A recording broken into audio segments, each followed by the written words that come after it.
Bismillahirrahmanirrahim.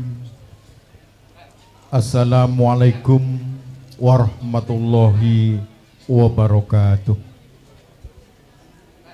Alhamdulillah. Alhamdulillahilladzi arsala rasulah bil huda wa dinil haqq liyudhhira dini kulli wa kafa billahi syahida. Asyhadu an la ilaha illallah wa asyhadu anna Muhammadan abduhu wa rasuluh. Allahumma sholli ala Muhammad wa ala ali Muhammad. Amma ba'd. Sagunging para pinesepuh, para sepuh ingkang pantes kinabekten, dinanipun para tamu kakang putri ing tansah anggung mastuti dumateng pepayan kautamin ingkang panten sudarsana. Utaminipun panjenenganipun Bapak Mugiono Dalasan Ibu Surati, maliki kadang kula panjenenganipun Bapak Marasana Sarjana Agami. Ingkang ringgalan punika jumeneng sulih salira panjenenganipun Bapak Mugiono Dalasan Ibu. Saderengipun kula matur ngaturaken menggawi gatosipun sowan kula sak rombongan punika. Mugi tansah kula dherekaken sami manunggal puji, ngaturaken syukur alhamdulillah wonten ngarsa dalem Allah Subhanahu wa taala, inggih kanthi Allah tasih paring kenikmatan karahmatan sehingga kita saged makempal manunggaling karsa wonten ing sasana payan punika. Ing salajengipun salam lan sholawat mugi kalimpaturaken dhateng junjungan kita Nabiullah Muhammad sallallahu alaihi wasallam. Panjenenganipun Bapak Marasana Sarjana Agami ing tansah winatu ing pakurmatan, keparenga kula merwakani matur pinangka talanging basa panjenenganipun Ibu Suparni ngaturaken menggawe gatosipun sowan kula sak rombongan. Ing sepisan panjenenganipun Ibu Suparni ngaturaken salam kawilujengan kanthi wasilah Assalamualaikum warahmatullahi wabarakatuh. Dene ingkang kali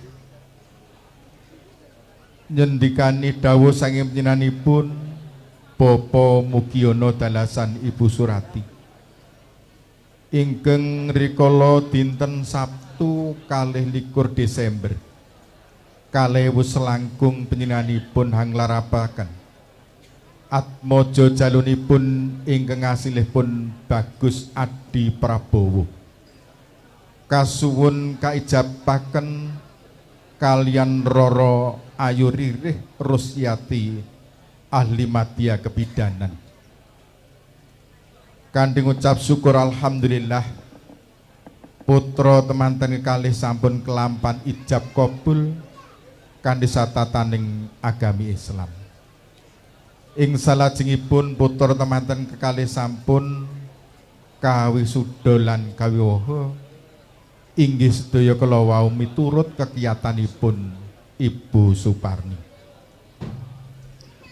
Pramila ugi ngendikani dawuh saking panjenenganipun Bapak Sugiono Dalasan Ibu wonten ing wekdal punika putra temanten kalih kasuwun kakanthi wonten ing jeponan panggung dalem punika estu wonten ing dalu punika kaestoaken pramila putra temanten kekalih pun Bagus Adi Prabowo Dalasan Roro Ririh Rusyati ahli madya kebidanan putra tilananipun Bapak Sugianto Ibu Suparni kanthi ucapan bismillahirrahmanirrahim kula aturaken.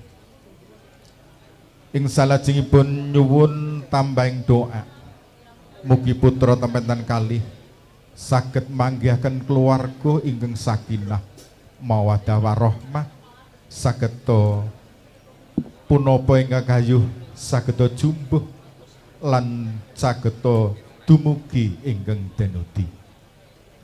Ing salajengipun panjenenganipun Ibu Suparni anggenipun ngaturaken lan masrahaken putra teman kalih sinartan tali asih ingkang boten sepentina menawi kakerta aji katuraken panjenenganipun Bapa mugi ana dalasan Ibu Surati pramila mugi katampiya kanthi sukurna ing penggalih saengga saged ngraketaken anggenipun sami bebesanan.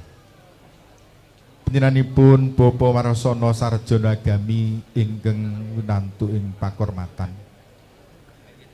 Ing salajengipun anggenipun nyuwanaken putra temanten kekalih ginarubyuk para kadang ingkang kathah sanget wilanganipun mbok menawi kirang trapsila anggen kula sowan nyuwun agunging samudra pangsami. Lan ing mangke sasampun paripurnanipun bahan punika kula sarombongan nyuwun dipalilah wangsul dhateng sudung kula piyambak-piyambak wonten ing garen pandheyan ngemplak Boyolali. Mugi pandonga saking panjenengan lampah kula widodana ing sambikala boten wonten alangan satunggal punapa saged panggih keluarga kanthi suka rena ing basuki. Panjenenganipun Bapa Marasana sarjana agami ingkang pantes kinurmatan mbok menawi semanten lan mekaten atur kula pinangka talanging basa panjenenganipun Ibu Suparni Sugiyanto ngaturaken menggah wigatosipun sowan kula wonten ing dalu punika. Kanthi pepet sapa punten ngatur bila taufik walidayah. Wassalamualaikum warahmatullahi wabarakatuh.